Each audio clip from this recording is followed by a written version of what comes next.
Tekking Snakeman tumble. Okay then. So, last episode of One Piece. That was crazy, wasn't it? I guess I'll throw out a spoiler warning. You might be thinking, like, isn't it the same as in the manga? You know, Luffy goes Snakeman, you know, some Black Mamba action, then he uses King Cobra to attack Katakuri. Isn't it the same things? No, it warrants a spoiler warning if you haven't seen the most recent episode, because the anime decided to go a completely different route with it, and you know what? I'm just saying, if this is where we're going for the rest of the anime, if this is canon, this opens up a whole other realm of possibilities for Luffy. This opens up the possibilities where he's gonna be fighting against Kaido and whipping out some, like, Dragon Ball Z Spirit Bomb Kamehameha shit, you know, like, it's possible, okay? So, you know how King Cobra in the manga was pretty much just like a straight punch, you know, Luffy launches his punch and it kind of whirls around the mirror world, gathers up some acceleration, gets some momentum going, and then it just, boom, plows right into Katakuri. Well, the anime department, I guess, decided to go a little bit of a more, badass route with it. I don't know how else to describe it, where Luffy apparently channels some sort of ancient Leviathan spirit, and his punch is engrossed by these twin snakes that then change into this epic golden serpent, which then howls.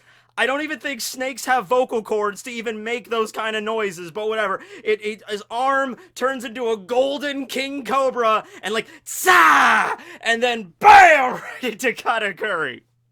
Okay, look, I know that's just a visual representation. It's not like Luffy has the inner soul of a serpent inside of him. Maybe his journey on Skypiea, you know, he managed to trap the essence of Nala inside of him, and now he has it. I don't know, but holy crap, that was epic as shit. I love that. All right, so no, we're not here to talk about the newly awakened ki abilities that Luffy apparently has now. You know what? I always love it.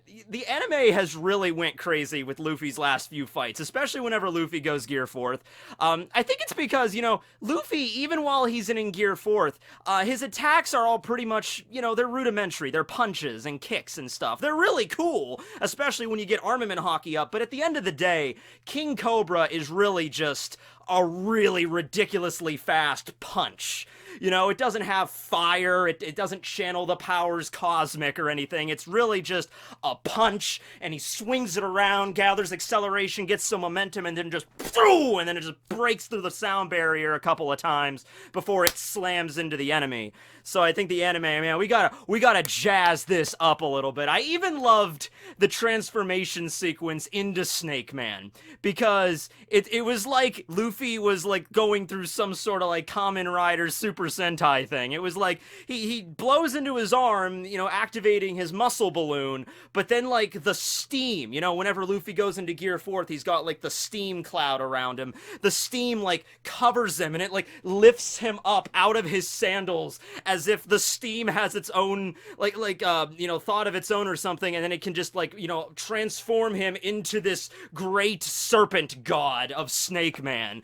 I love that. I don't know why they decided to go that route with it, but it was really cool, and it established what it needed to establish, alright? And then they have the whole thing with his eyes, like the pupils like dilating and like rings going through his eyes, and then boom, you know, okay. I thought they were gonna go the next route with it entirely and just give him pupils like that are slit like a snake's. Not every snake has slit pupils, but I'm thinking if you're gonna go through this elaborate, you know, route with it, like the fog is like transforming him into his final form, like if you were gonna do that, just go all the way, you know what I mean, right? If you're gonna have giant golden snakes coming out of Luffy's arms, you know, just do it, man. All right. So we're here today to talk about if Snakeman is Luffy at his strongest right now. Like, all of the training that he went through with Rayleigh at Ruiskaina, and even in the most recent episode, we got a little bit more extra stuff added to that. Stuff that wasn't in the manga, but we got to see Luffy going into his Gear 4th form for the first time in front of Rayleigh, and Rayleigh kind of like grading his homework, so to speak, and like, Gear 4th, so that's how you use your armament hockey. Oh, and you're able to increase the elasticity of your rubber to allow you to fly. That's a very interesting ability, Luffy. However, it has some flaws, and the only way for me to show you those flaws is through pain. And then Rayleigh proceeds to just beat the crap out of Luffy in Gear 4. It's like, do you understand yet? I don't know. Boom! You know, do you understand where your flaws are at? I'm thinking, Rayleigh. I'm thinking. Bam! Oh, man. So it was a great episode all around, but is Snakeman, like, the height of where Luffy's at right now? Now, I need to clarify a few things, okay? I'm not saying that in Snakeman right now, this is where Luffy is, like, there's no abilities he has that are stronger than Snakeman. This is the absolute apex of everything. Because I think an argument could definitely be made, if you're talking about just strictly straight up power, you know, to channel Mirio from My Hero Academia, power! If you're just trying to talk about that, then King Kong Gun is pretty much like the apex there. I mean, when Luffy, during his fight with Doflamingo, he's in Gear 4, it's just his regular Bound Man form, blows into his arm even more, just makes this giant fist that's even bigger than his own body at that point, and then just boom, and then just slams right through, not just into Doflamingo, but through his defenses. He's got the spider net and the god thread and everything, and then shoot him down like a freaking bullet and crack the ground of Dressrosa. In terms of just, like, straight up physical power, that's a pretty strong move. But you gotta look at it from another way. You gotta look at it like, okay, King Kong Gun is not something Luffy can just bust out. Alright, that is really like a last-ditch effort thing. Because if that shot misses, you can't use it again. If Doflamingo, I think Doflamingo at that point, the fight had drawn on for so long, and he just wanted to end Luffy's existence. He was so freaking confident. Like, Dofi could have moved out of the way if he wanted to, you know, but he didn't want to. It's just like, you know what? I'm gonna create this layer of defense that he thought was gonna protect himself. I'm gonna create the spider net layer of defense, and then I'm gonna use my strongest move, which is like the 16 holy bullets god thread shit, and I'm gonna take you down, Luffy. Like, your strongest move against my strongest move. But if Doflamingo would have, let's say, dodged that King Kong Gun, and he would have not gotten hit by it, then I don't think Luffy could have just been like, oh, alright, hold on a second, let me just try that again. I'm pretty sure Luffy would have deflated like a cheap balloon at the county fair right then and there.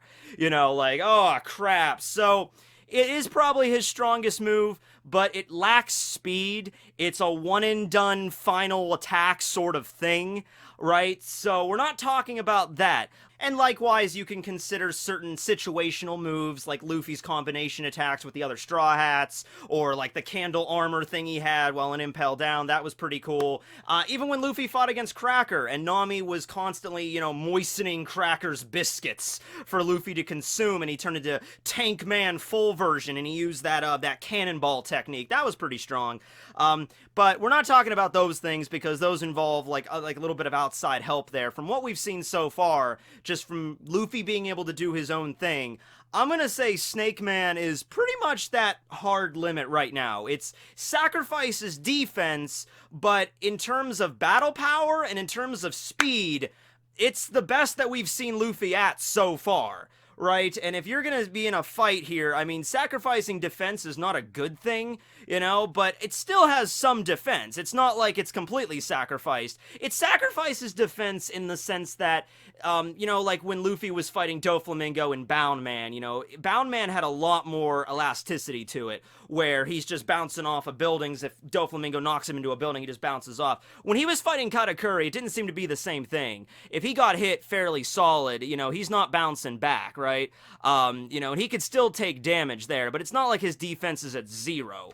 But if you see how fast he moves, and he's compressing all of his muscles down to that point, yeah, might sacrifice a little bit of defense, but it doesn't even matter at that point, because his moves are so fast, they actually give a boost to attack as well. Because with his Culverian, his Python, he's shooting it out, and yeah, he can control the way it moves, just like in Bound Man, except the more that it travels, it gathers more acceleration and more momentum, and then by the time it does hit the opponent, it's even stronger than when it first got launched.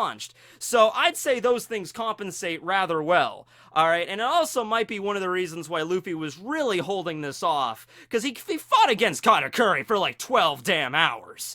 You figure, like, okay, how come Luffy did not break out Snakeman at the 6 hour mark or something like that, you know. It could have been like, oh, I'm still trying to figure out his observation, you know. I gotta learn about that, because maybe Luffy could have gone into Snakeman at that point, but if he would have done it earlier, he wouldn't have a good enough grasp on how Katakuri's using his observation and things, and he still would have lost, you know. Luffy's not an idiot, all right. He lacks some book smarts, although I guess he's smart enough to know, like, he's rather good at studying weaponry, because he names all of his attacks after, like, really kind of obscure weaponry. By the time we're getting to Gear 4th, it's like Rhino Schneider and stuff. Like, how do you even know that exists, Luffy? I don't even know. I guess, I discovered it in a book I've been reading about ancient weaponry. That's just one of my hobbies next to eating meat. I'm like, okay. And he's also apparently really good at studying wildlife, because he knows what a black mamba is. He knows what a king cobra is. Oh, and also you gotta figure he was traveling back to Sabaody with the Kuja pirates after his training on Ruskina, so maybe he never even came up with the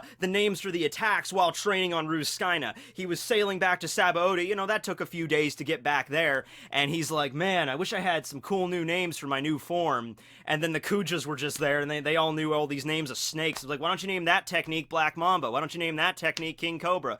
And like Culvering, which means python, and be like, oh, alright, cool, let's go with that, fine. Now, it's you know, by the way, it's not even to say Luffy is incapable of using some of his, like King Kong gun while he's in Snakeman. He might be able to do it. I mean, that would sacrifice speed, but he might still be able to do it. It's still Gear 4th, it's just a different subset of Gear 4th. But, yeah. Compare it to Tankman and Boundman. I'd say Snakeman is the obvious, you know, it's the superior version, just because that speed factor is, like, a huge thing. Tankman's thing seems to be based more on defense. Granted, we haven't seen Tankman. It's like in its standard form, because the only version we saw when Luffy went into Tankman was when he was already full, so it was his full version.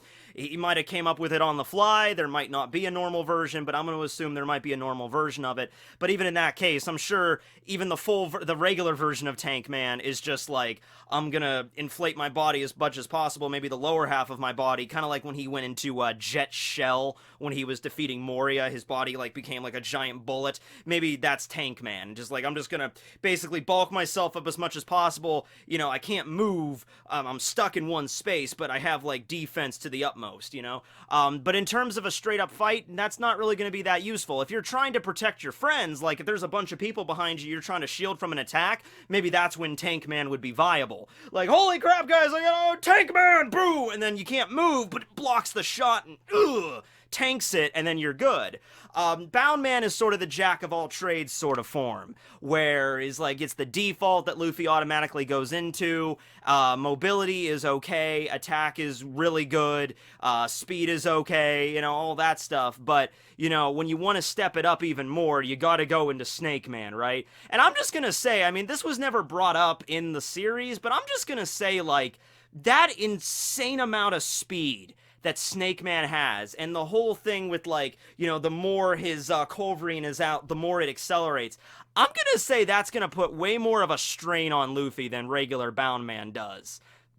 I mean, I like I said, it's not a confirmed thing, but it's just like, if he could just move around at that speed, and you know, the Culverine is seemingly better than in Boundman, why even go into Boundman? Why even bother, you know, holding off on Snakeman unless there was some sort of, you know, downside to this? You know, unless it's really impossible to use some of the more high-octane attacks while in Snakeman. Like, you can't use Kong Gun while in Snakeman. You can't use Rhino Schneider or freaking King Kong Gun. You can't do any of the high-powered attacks. You can only do that while in Boundman. All right, unless it's an issue with that.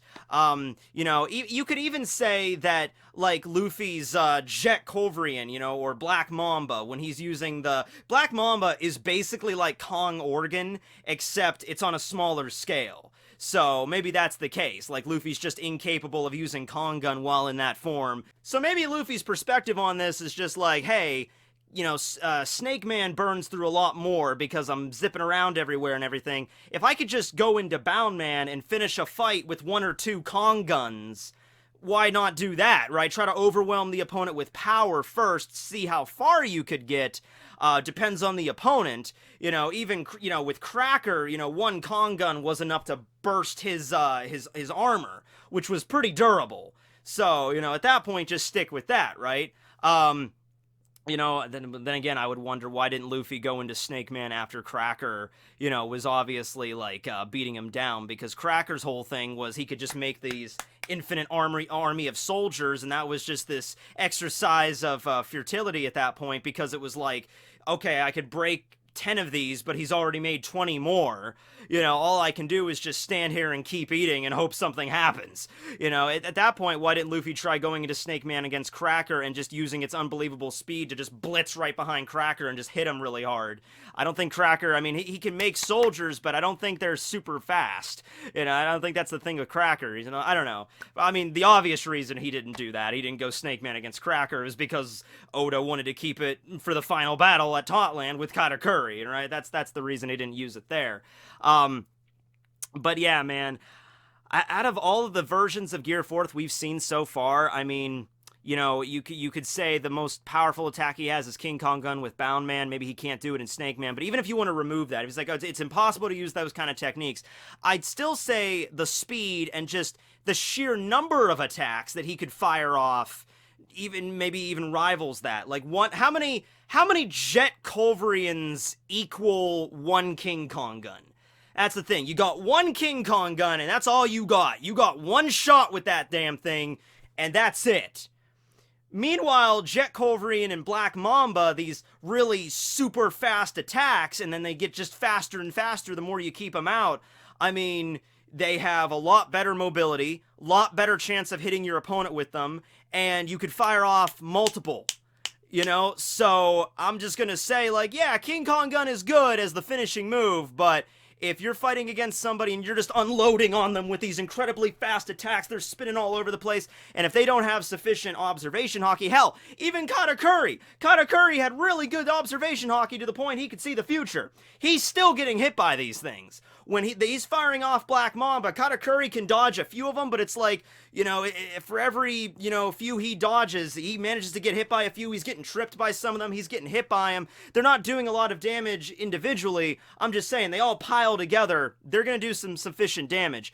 So, like, we had Doflamingo, whose Doflamingo's observation hockey was, I'm going to say, not as good as Katakuri, because, yeah, I mean, I'm sure it's really good, but Doflamingo was not stated to be able to see a little bit into the future or anything, so I'm assuming Doflamingo did not have that same level of observation as Katakuri. So therefore, I'm just going to throw this out there, what if Luffy would have used Snake Man against, Doflamingo?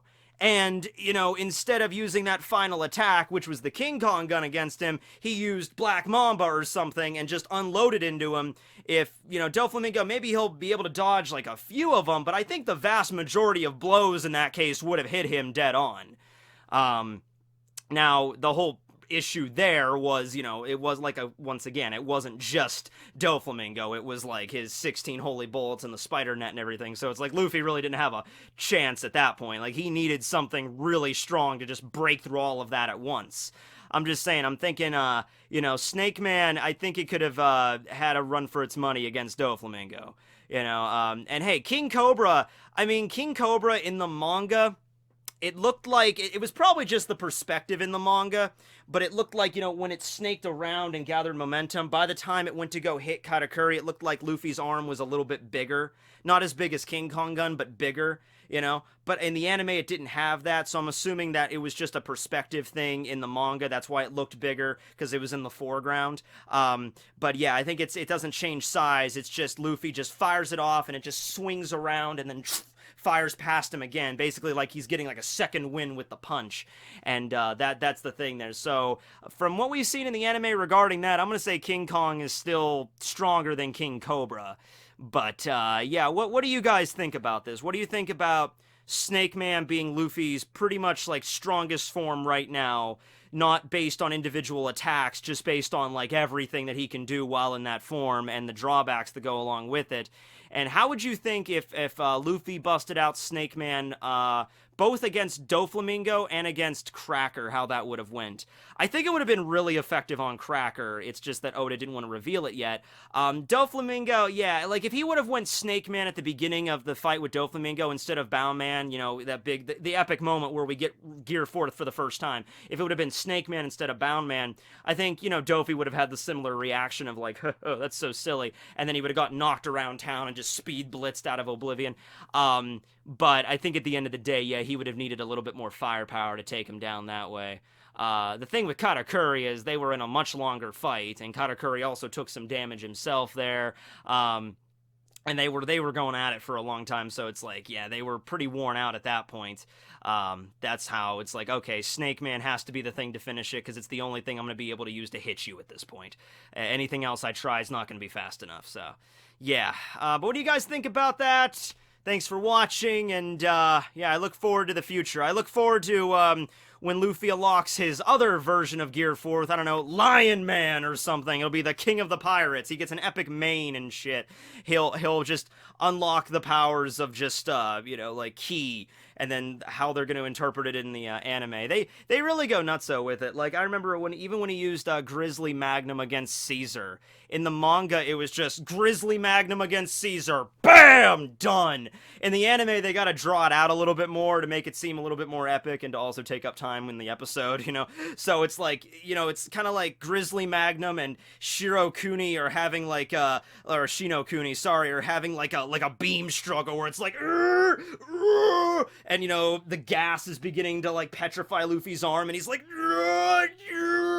you know, like that kind of crap. So whatever. It's always fun to watch that kind of shit. But anyway, thanks for watching, everybody. Tekking101 signing out. Slithering away!